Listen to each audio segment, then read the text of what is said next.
تتلی کا رقص ناز، غزالہ کا حسن رم، موتی کی آب، گل کی مہک، ماہ نو کا خم، ان سب کے امتزاج سے پیدا ہوئی ہے تو، اور کتنے حسین افق سے ہویدا ہوئی ہے تو، لہجہ ملی ہے کہ نمک خوار ہوں تیرا، اور صحت زبان میں ہے کہ بیمار ہوں تیرا۔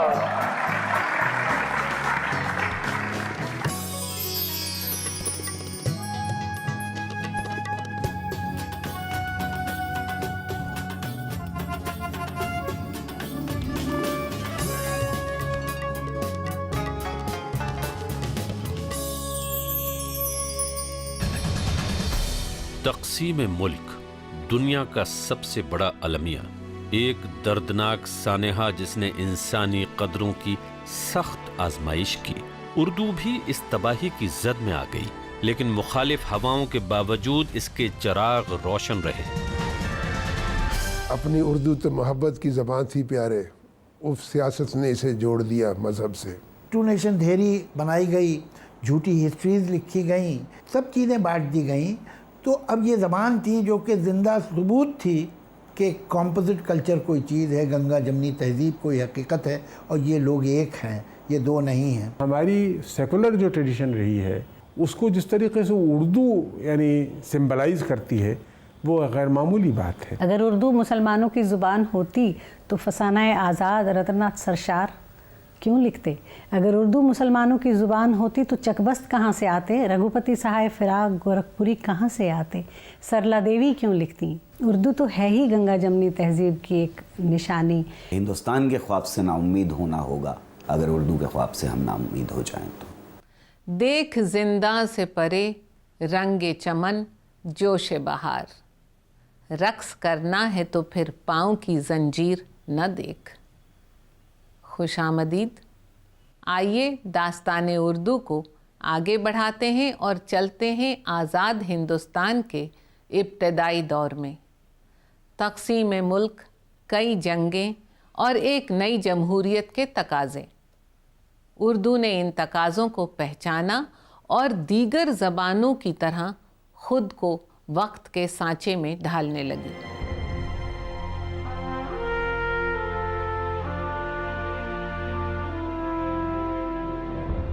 تقسیم ملک نے پورے بر صغیر اور یہاں کے عوام کا مستقبل ہی بدل ڈالا۔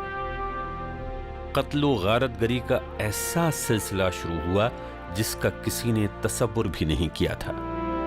ان حالات میں قلمکاروں نے فرقہ واریت کے خلاف جو احتجاجی ادب تخلیق کیا وہ قوم کا قیمتی سرمایہ ہے۔ 47 پارٹیشن جو کہ ایک بہت ہی ہولناک واقعہ تھا، نہ جانے کتنے لوگ بے گھر ہو گئے، کتنے لوگ جلا دیے گئے، مار دیے گئے، تباہ ہو گئے، گھر اجڑ گئے۔ اس کے اوپر کتنی پوئٹری، کتنے افسانے، کتنے ناولز ہیں اردو میں، اس کی کوئی لمٹ نہیں۔ پارٹیشن لٹریچر ہمارے ہاں بہت غیر معمولی لکھا گیا، اور غالباً ہندوستان کی تمام زبانوں میں سب سے زیادہ اردو میں لکھا گیا، اس لیے کہ سب سے زیادہ سفر کرنے والے اردو کے لوگ تھے۔ مذہب کے نام پر بٹوارہ ملک کے رہنماؤں کو گوارا نہیں تھا، مگر دکھتے دل کے ساتھ نقشے پر لکیروں سے کھچی تقسیم کو قبول کرنا پڑا۔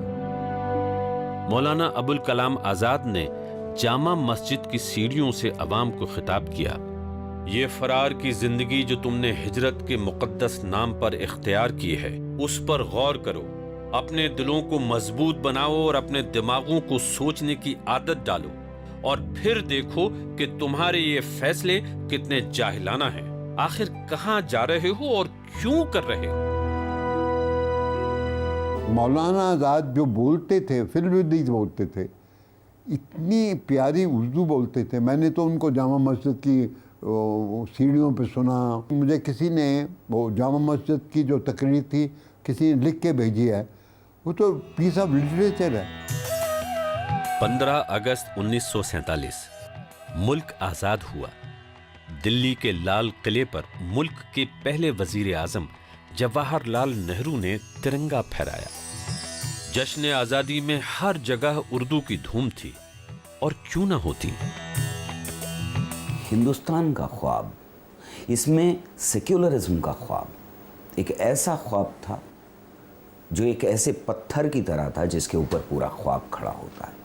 और इसलिए उर्दू और हिंदी दोनों ज़बानों का होना, हमारी ज़िंदगी का हिस्सा बनना, हिंदुस्तान के ख्वाब के बराबर है। उर्दू के शायर और अदीब जो जंगे आज़ादी के सिपाहियों के शाना बशाना चल रहे थे, उनके कलम उसी शिद्दत के साथ हुब्बुल वतनी के गीत गाने लगे।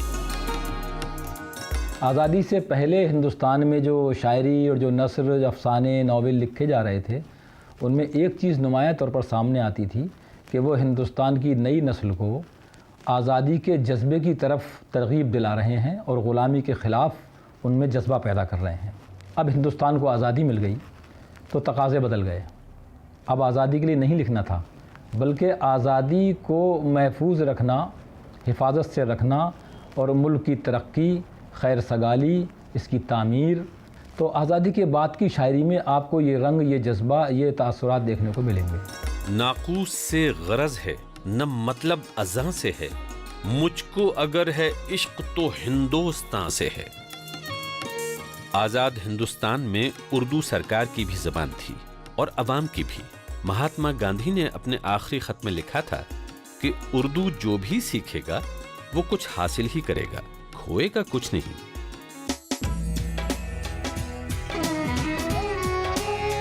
आज़ाद हिंदुस्तान का शुरुआती दौर सहल नहीं था। हम कुछ ही कदम चले थे कि 30 जनवरी 1948 को महात्मा गांधी पर जानलेवा हमला हुआ।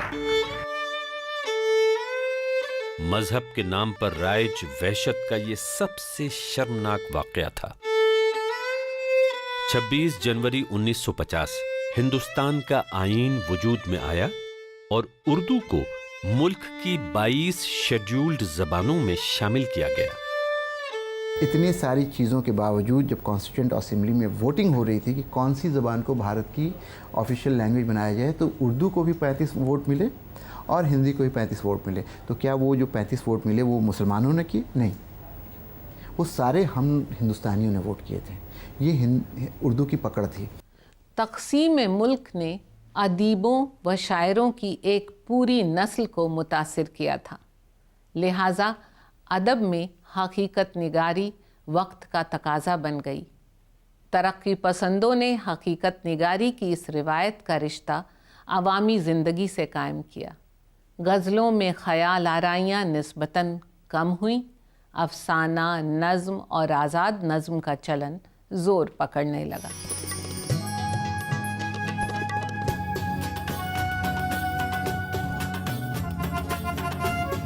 आज़ाद हिंदुस्तान डेवलपमेंट की राह पर गामज़न था और उर्दू अदब कई तजुर्बों से गुज़रते हुए हर कदम पर उसका साथ दे रहा था। वो चाहे रोमान पसंदी हो या तरक्की पसंदी, जदीदियत हो या माबादे जदीदियत, उर्दू अदब की हर फसल की आबियारी करती रही। इस दौर के अफसानों में इंसानी रिश्तों को सरहदों में बांटने का दर्द मौजू बना।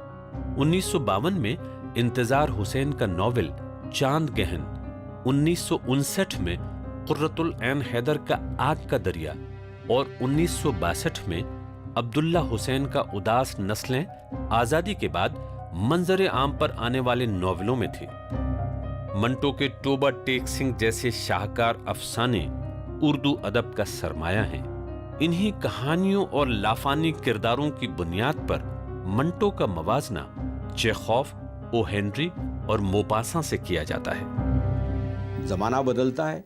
1947 से लेकर के 1960 तक का जो ज़माना हमारा रहा है, ये बहुत ही बुलंदी का ज़माना रहा है। अच्छे शायर, अच्छे अदीब, अच्छे आर्किटेक्ट, अच्छे फिल्म राइटर, अच्छे डायरेक्टर, अच्छे एक्टर, एक पूरा हुजूम है। आज़ादी के बाद मुल्क नए सियासी और समाजी मसाइल से दोचार था। मजहबी इख्तलाफात की आग, जगह जगह फ़िरका वाराना फसादात, कारखानों में मजदूरों की बदहाली अब नज़्म व नस्र के मौज़ूआत थे। कौमी इत्तेहाद मजरूह हो रहा था और आम आदमी पर जिंदगी तंग हुई जा रही थी। ऐसे में अली सरदार जाफरी को कहना पड़ा, तुमने फिरदौस के बदले में जहन्नुम देकर کہہ دیا ہم سے گلستان میں بہار آئی ہے۔ ایک وقت آیا تھا کہ جب لوگوں نے یہ سوچا کہ بھائی شاعری جو ہے وہ زندگی کے لیے ہونی چاہیے، شاعری صرف شاعری کے لیے نہیں ہونی چاہیے، آرٹ فار لائف سیک جسے کہتے ہیں۔ اب اس میں مزدور، پسینہ، کدال، ہتھوڑا، کارخانہ ایسے لفظ شاعری میں آنا شروع ہوئے، تو جو پرانے لوگ صرف گل و بلبل کی بات کرتے تھے، شمع پروانی کی، وہ تو شوق ہو گئے۔ اردو افسانے کو منٹو، راجندر سنگھ بیدی، عصمت چغتائی اور کشن چندر ملے۔ انہوں نے زندگی کے حسن کو اجاگر کیا اور سماج کے ناسوروں پر نشتر رکھا۔ دوسری جانب قرۃ العین حیدر، عزیز احمد، شوکت صدیقی، خواجہ احمد عباس اور کشمیری لال ذاکر کے افسانے اور ناول اردو ادب کو ایک نئے افق سے ہمکنار کر رہے تھے۔ جو ترقی پسند تحریک کا اثاثہ تھا وہ یہی تھا کہ وہ نئے آنے والے دور کے خوابوں کو اردو میں بن رہے تھے۔ اس کی خدمات بہت ہی وقی ہیں، لیکن ہوتے ہوتے یہ ادعائیت کا ایک طرح کے ڈاگمیٹزم کا شکار ہو گئی اور اوور پولیٹیکلائزیشن کا بھی۔ اردو کی ادبی دنیا اس دور سے لے کر آج تک باکمال خواتین تخلیق کاروں سے آباد رہی ہے۔ ان کے شاہکاروں کا کینوس نہایت وسیع ہے۔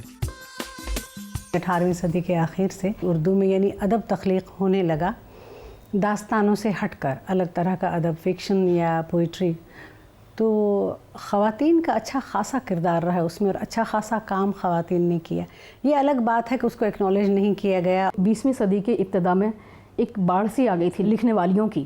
1905 سے لے کے 1916 کے بیچ میں 7-8 اخبار نکلے ہیں جو خواتین مینیج کر رہی تھی۔ ایک پوری نسل تیار ہوئی ان ابتدائی دور کے لکھنے والیوں کی وجہ سے، جنہوں نے مسز نظر الباقر کو، مسز عبد القادر کو، قرۃ العین حیدر کو، رشید جہاں کو، عصمت چغتائی کو، اس تمام نسل کو جنم دیا ہے۔ پہلے یہ تھا کہ شاعری بھی کرتی تھیں خواتین تو مردوں کے انداز میں کیا کرتی تھیں، لیکن ایک ہمیں آزادی ملی ہے کہ ہم اپنے احساسات، اپنے جذبات اپنی زبان میں اس کا اظہار کر پاتے ہیں۔ اب تو تعداد بہت ہے ہندوستان میں ایسی خواتین کی کہ جو چاہے نثر میں ہو، چاہے فکشن میں ہو، چاہے شاعری میں ہو، اچھا خاصی نمائندگی کرتی ہیں۔ اردو کے افسانوی ادب نے فلم سازوں کو متاثر کیا۔ بہت سے ناولوں اور کہانیوں پر کامیاب فلمیں بنائی گئیں۔ پریم چند کی کہانیوں پر ہی کئی فلمیں بنی۔ جو ہندی فلمیں کہلاتی ہیں ان میں شروع سے جو زیادہ تر کامیاب ڈائلاگ رائٹر رہے اور زیادہ تر جو کامیاب لیریسسٹ رہے وہ اردو سے ہی آئے۔ 1955 میں سہراب مودی کے ڈائریکشن میں بننے والی تاریخی فلم مرزا غالب آزاد ہندوستان کی پہلی فلم تھی جس نے بہترین فلم کے لیے قومی اعزاز حاصل کیا۔ اس کا اسکرین پلے منٹو نے لکھا اور مکال میں راجندر سنگھ بیدی نے۔ کاغذ کے پھول، غزل، حقیقت، کوہرا، گرم ہوا، پاکیزہ، کوہ نور، نور جہاں، آرزو، 7 ہندوستانی ان فلموں میں ہیں جن کے اسکرین پلے یا نغمے اردو کے ادیبوں اور شاعروں نے لکھے۔ مغل اعظم، وہاں تو بڑی چیسٹ اردو تھی، لیکن جو عام فلم تھی 50s 60s 70s کی وہ اردو ہی تھی۔ جس طرح اردو کی اپنی پیدائش جس طرح ہوئی ہے ہندوستان میں کہ الگ الگ زبانوں کا ایک مربع بن کے آئی اور بڑا ذائقے دار مربع بن کے آئی، اس طرح فلموں میں بھی آ گئی، کیونکہ کوئی بھی پاپولر آرٹ فارم جو ہے وہ صرف ایکسیپٹیبل میڈیم کے ذریعے ہی لیا جا سکتا ہے۔ اس دور میں پارسی تھیٹر کی رومان پروری اپنا جلوہ لٹا چکی تھی۔ اب اردو ڈراموں میں بھی حقیقت پسندی نے اپنی راہ بنائی۔ اب آغا حشر کے ڈرامے اگر آپ دیکھ لیں تو ظاہر ہے وہ بہت گاڑی اردو سے جڑے ہوئے ہوتے تھے، اور آغا جانی کشمیری صاحب کے بھی جو ڈرامے یا ان کی جو فلم کی رائٹنگ ہے وہ بھی اسی طرح کی رائٹنگ ہوتی تھی۔ تو سنیما اور تھیٹر چونکہ they are public fora and they are exposed to public influences, ظاہر ہے جو چینج آڈینسز کے ذہن میں اور سوچ میں آیا وہی زبان کے سوچ میں اور استعمال میں آیا۔ پرتھوی راج کپور نے انسانی، سماجی اور سیاسی مسائل کو اسٹیج سے روشناس کرایا۔ उनके पठान, किसान और मजदूर जैसे ड्रामों ने अवाम के उन एहसासात को हवा दी जिन्हें दौरे गुलामी ने मांद कर रखा था। पृथ्वीराज कपूर को अपनी इन काविशों में जोहरा सहगल, शौकत कैफी, दमयंती और विश्वामित्र आदिल जैसे फनकारों का भरपूर ताउन मिला।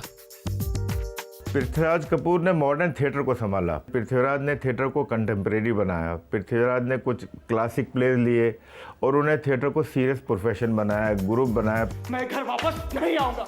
हकीकत पसंदी की इस रिवायत को एक सियासी अज़्म से मरबूत किया इप्टा या इंडियन पीपल्स थिएटर एसोसिएशन के ड्रामों ने। अली सरदार जाफरी, ख्वाजा अहमद अब्बास, कैफी आजमी, उपेंद्र नाथ अश्क और बलराज साहनी जैसे अहले हुनर ने उर्दू ड्रामे को वो तवानाई बख्शी जिस पर जितना भी फख्र किया जाए कम है। सबसे पहले इप्टा बना 1932 में कलकत्ता में। उसके बाद 1900 मेरे ख्याल से 40-42 में बम्बई इप्टा बना। दिल्ली इप्टा की शुरुआत हुई 1960 में या 59 में। असल में इप्टा कोई थिएटर ग्रुप नहीं है, ये एक मूवमेंट है, एक तहरीक है। और इप्टा में सोचने वाला जो होता है उसका दिल में ही होता है जब कोई कमज़ोर पे जालिम ताकतवर जुल्म करे तो उसका दिल दुखता है तो वो उस पर रिएक्ट करता है। बम्बई की फिल्म इंडस्ट्री हो या हमारा हिंदुस्तानी ड्रामा हो, उसका और उर्दू का साथ जो है दो तरह का रहा है आमतौर से। एक तो ये आप कह सकते हैं कि जिस तरह आम मुहावरा है कि भाई चोली धावन का साथ था, इसके बगैर वो नहीं हो सकती, उसके बगैर ये नहीं हो सकता। और एक ये है कि रीढ़ की हड्डी का जो जिस्म के साथ ताल्लुक़ होता है या रिश्ता होता है वैसा साथ था। 50 की दहाई के आखिर तक अदीबों के ज़ाती नुक्ते नज़र में इख्तलाफात नज़र आने लगे। कुछ ने तरक्की पसंद मुसन्निफ़ीन की हुदूद से इन्हराफ करते हुए अपना रास्ता अलग कर लिया तो कुछ खामोश हो गए।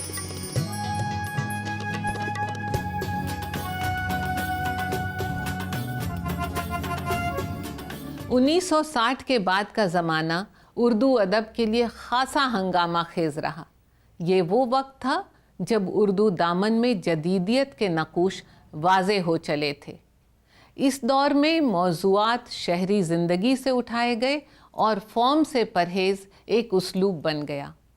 समाजी तब्दीलियों के सबब उर्दू के दामन में तरक्की पसंद अदब के मुकाबले जदीद अदब के गुंचे फूटने लगे।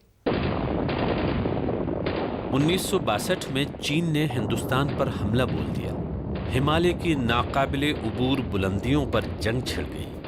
हिंदुस्तानी फौजियों की शुजाअत व हिम्मत को उर्दू के कलमकारों ने अवाम से रोशनास कराया। कर चले हम फिदा जानो तन साथियों, अब तुम्हारे हवाले वतन साथियों। कवि प्रदीप का गीत ए मेरे वतन के लोगों जरा आंख में भर लो पानी। जब बुलबुले हिंद लता मंगेशकर की आवाज में गूंजा तो जवाहरलाल नेहरू की आंखें नम हो गईं। बोले, बेटी आज तुमने हमें रुला दिया। 60 की दहाई की बोहेमियन परस्ती उर्दू अदब को खूब मुतासिर कर रही थी। उर्दू अदब तरक्की पसंद अदीबों की तय की गई हुदूद से बाहर निकलने लगा। किसी की जान जाती है। देखिए, दो हकीकतें हैं। इंसान समाज का हिस्सा है और इंसान अपने अंदर भी एक पूरी दुनिया है। तो हुआ ये कि ये पेंडुलम उधर चला गया कि नहीं साहब, आप सिर्फ वो लिखिए जिसमें समाज के बारे में कोई बात हो, उसके अलावा आपने कुछ लिखा तो बिल्कुल गलत बात हो। इसका एक रिएक्शन आया। आप अंदर जो आपकी दिल की गहराइयों में है, जो आपकी तन्हाइयों में है, जो आपके सब कॉन्शियस में छुपा है, आप उसे टटोलिए। लोग बहुत बाद में समझे जदीदियत की तहरीक पीछे सिर्फ एक ही जज्बा था एंग्लो अमेरिकन ब्लॉक का कि रूस और कम्युनिज्म को ख़त्म किया जाए, सोशलिज्म को ख़त्म किया जाए और जिस जिस मुल्क में इनकलाबी नेशनल मूवमेंट चल रहे हैं उनको कमज़ोर किया जाए और अमेरिका के अधीन वहाँ के कल्चर और मिजाज को इन्फिल्ट्रेट किया जाए। जदीद तख्लीक़कार खारजी दुनिया से बातिनी मंजरनामे की जानिब सफ़र कर रहे थे। 70 की दहाई तक उर्दू अदब में जदीदियत एक तहरीक की शक्ल इख्तियार कर चुकी थी। मातम कर रहे हैं। जहां नस्र में बयानिया के तसलसल और फॉर्म से परहेज बरता जा रहा था, वहीं मंजूमात में आजाद नज्म उरूज पर थी, तल्ख, तेज तर्रार और आजाद। जदीदियत के नाम से, मॉडर्निज्म के नाम से एक तहरीक उभरी। अब जोर हुआ फर्द पर, इंडिविजुअल पर, उसकी ज़ात पर और एग्जिस्टेंशलिज्म पर, और उसमें ख़ास तरह के इंटीरियराइजेशन के अमल को फ़रोग़ हुआ। इस नई फिक्र का असर फिल्मों पर, फिल्मी नगमों पर साफ नजर आ रहा था, जो अब रेडियो की मार्फत खासो आम तक पहुंच रहे थे।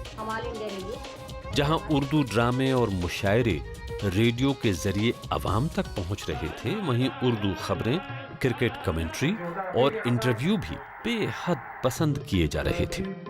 मास मीडिया का मुहावरा ही उर्दू से चल रहा है। अगर मैं टेलीविज़न पर कहूं कि किसी भी समस्या की तुलनात्मक मीमांसा के लिए उसके तदर्थ भाव और मूल भाव का सामंजस्य आवश्यक है, किसी को समझ नहीं आएगा।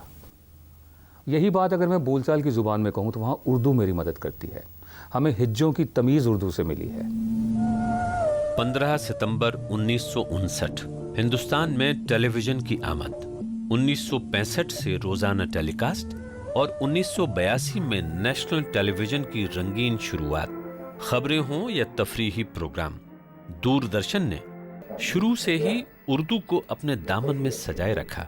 उर्दू के कलमकारों ने फिल्म राइटिंग की तरह यहाँ भी अपने जौहर दिखाए।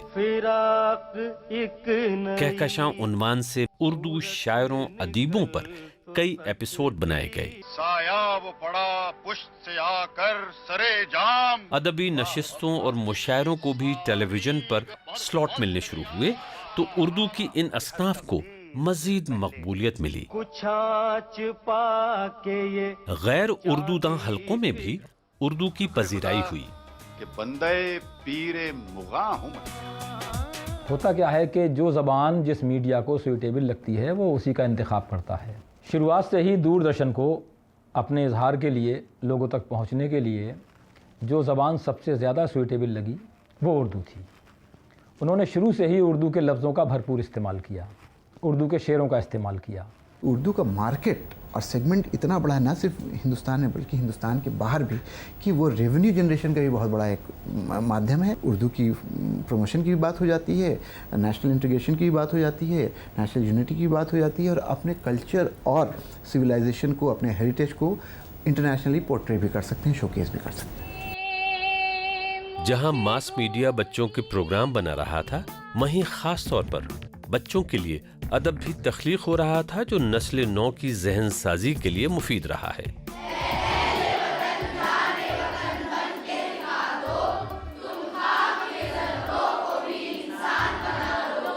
नेशनल बुक ट्रस्ट जैसे कई इदारे बच्चों के लिए बड़ी तादाद में किताबें शाये कर रहे हैं, और अल्लामा इकबाल का तराना लब पे आती है दुआ बन के तमन्ना मेरी बच्चों और बड़ों में यकसा तौर पर मकबूल है।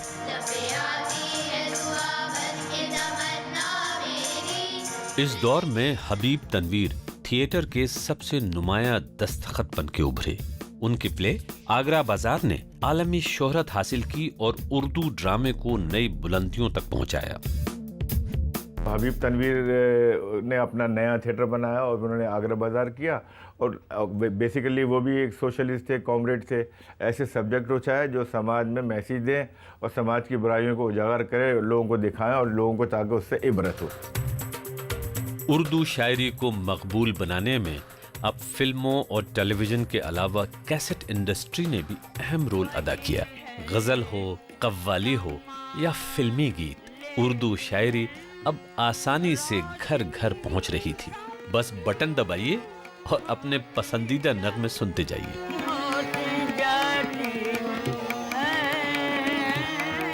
70 की दहाई के ख़त्म होते होते मास मीडिया ने उर्दू तक रसाई का रास्ता आसान कर दिया। अब रस्मुल ख़त से शनासाई न होने के बावजूद ज़बान से शनासाई मुमकिन थी।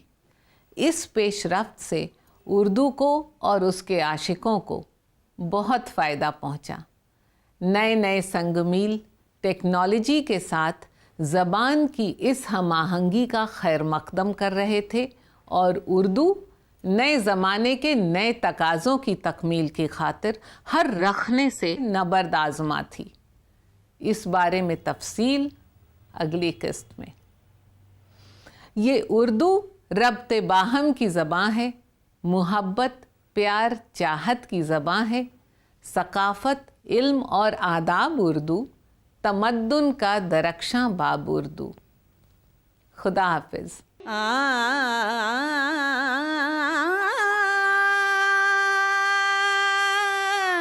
اردو ہے جس کا نام ہمیں جانتے ہیں داغ، سارے جہاں میں دھوم